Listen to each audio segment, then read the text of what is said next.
Good morning, ma'am. I'm Clara Biactao. This is my video presentations about Chapter 10. I'm the first reporter, so my topic is all about Jose Rizal and Philippine nationalism, bayani, and kapabayanihan.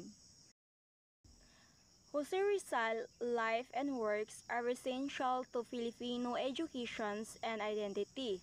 So Jose Rizal writings and sacrifices are taught in schools to remind Filipinos of importance of national pride, critical thinking, and fighting for freedom.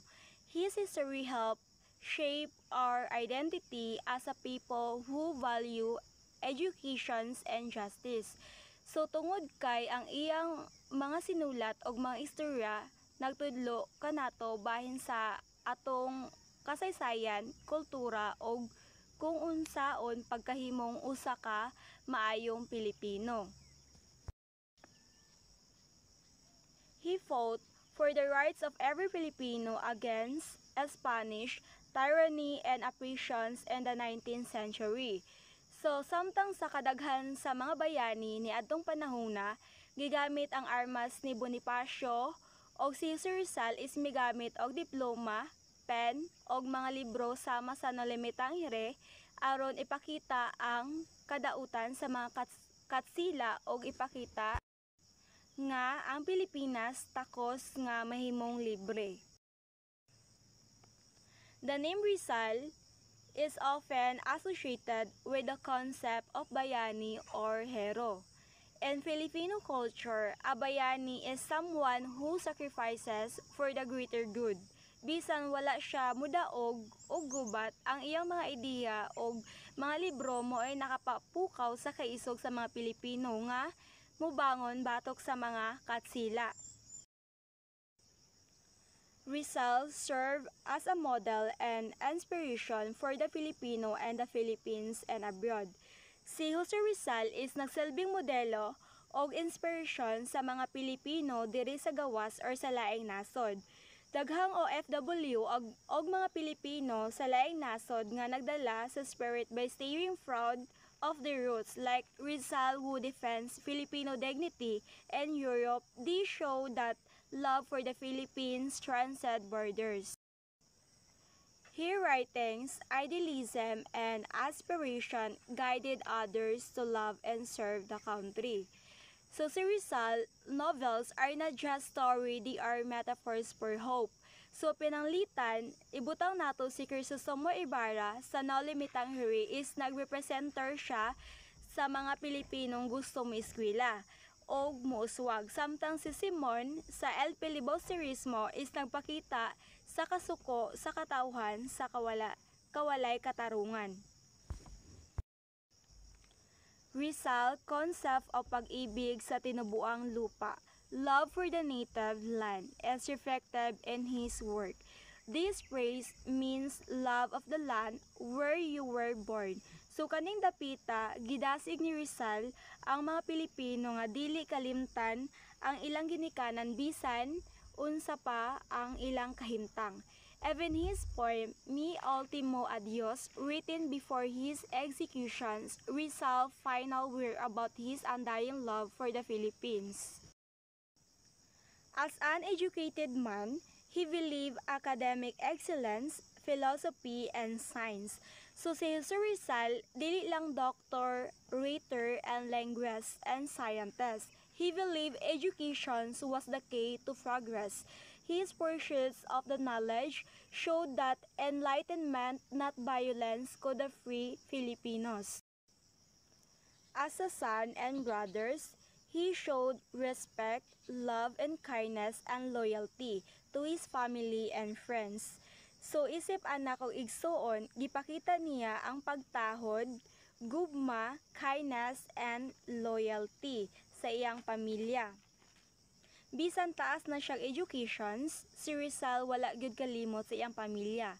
So gisulatan niya ang iyang mama gikan og mga igsuon og bisan gipriso na siya. Gipanalipdan niya sila gikan sa pagpanimalos sa mga katsi.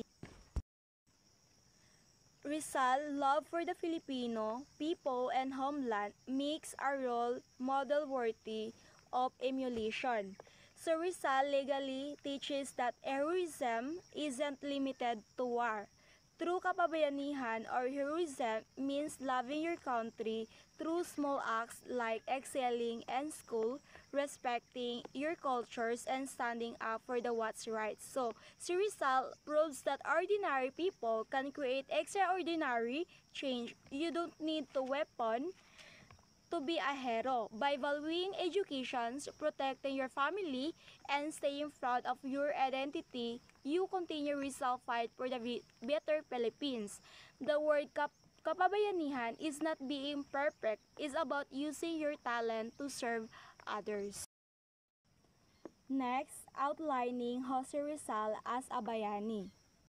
And historical background. In the late 19th century, many Filipinos from Luzon started to revolt against a Spanish colonizer for the freedom and justice.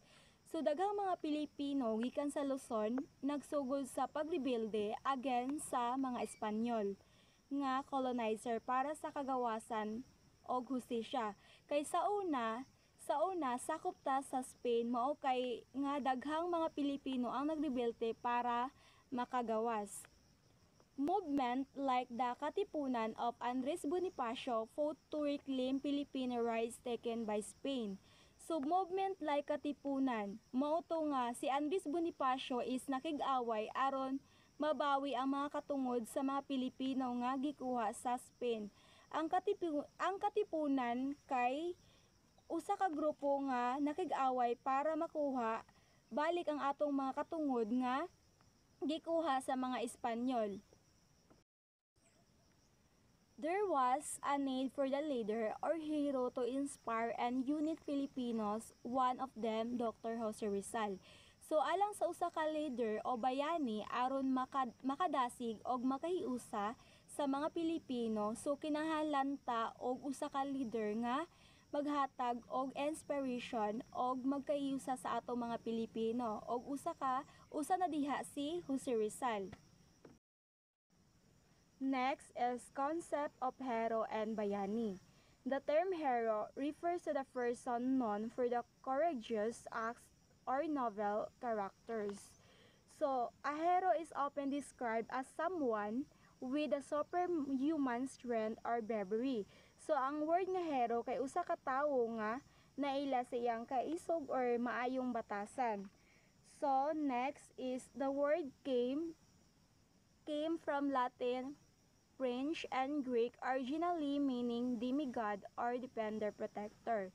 So maong gitawag si Jose Rizal usa ka hero o bayani kay tungod sa iyang mga sakripisyo sa mga sinulat or pagpangulo or magkaiusa sa mga Pilipino.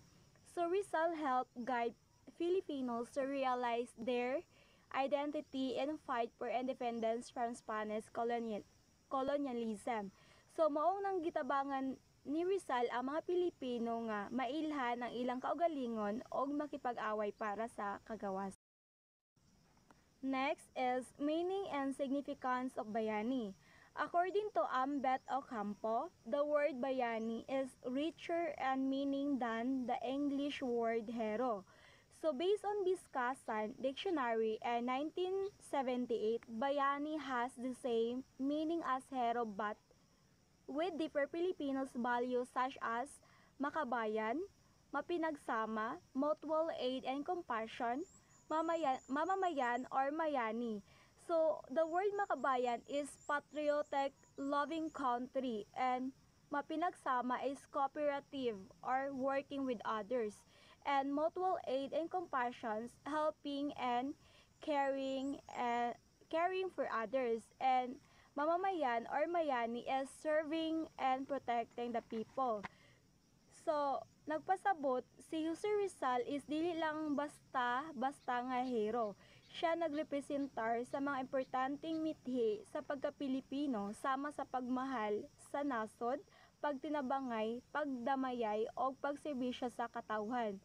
Ang iyang mga sinulat o malinawon nga pamaagi sa pagkadasig sa mga Pilipino is nakig-away para sa iyang kagawsanan o pagkatawo. Mao nga si Rizal usa ka tinuod nga bayani sa atoang nason. So, that's all. Thank